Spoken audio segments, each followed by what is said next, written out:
With much of the 2017 year focused on perfecting mission systems, there was a fascinating undertaking occurring with the flight science crew with the Norwegian drag chute.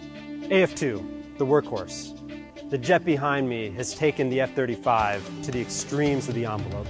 It is specially instrumented to go supersonic, as fast as we possibly can go, both high and low altitude, to pull the maximum G-forces that the F-35 can take in order to validate the envelope of the F-35. This airframe is nothing like we've encountered before. Its job is to make sure that the F-35 airframe can sustain those extreme environments. Well, it's also been modified to be able to do the Norwegian drag chute testing. So it's undergone mods for the past 8 months to put that Norwegian drag chute on the back of the A variant of the F-35. After we did the mod here in-house, we began the testing earlier in the summer. It was working great for about 4 or 5 flights. Then all of a sudden, snag. Was it a dangerous situation? No.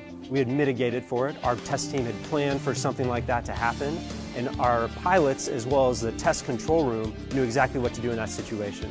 Recovered it, and then the engineers went to work. They went in and figured out the airflow behind the tails right in front of that engine was unknown, and it wasn't modeled correctly beforehand. They went to the drawing board, they used their expertise, like we always do in the ITF, and they solved the problem. The team was able to, while they're developing that fix, they were able to still go out and test with a drag chute that may get snagged on the engine, but they still went out and did the testing that they needed to on wet runway.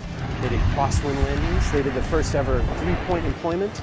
They did the first ever 2-point employment, all heavy weight and low weight, different airspeed. And now they've gotten to the point where now they got the new design and they went forward and conquered the next phase, which is making sure that new design is also working effectively. We work closely with our partners, but we are responsible in the ITF for testing this new technology.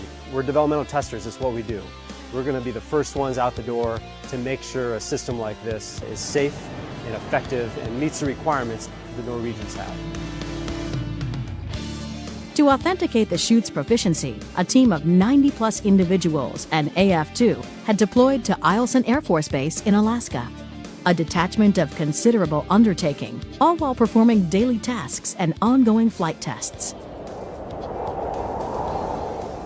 AF2 is headed off to Alaska. It's going to that extreme environment.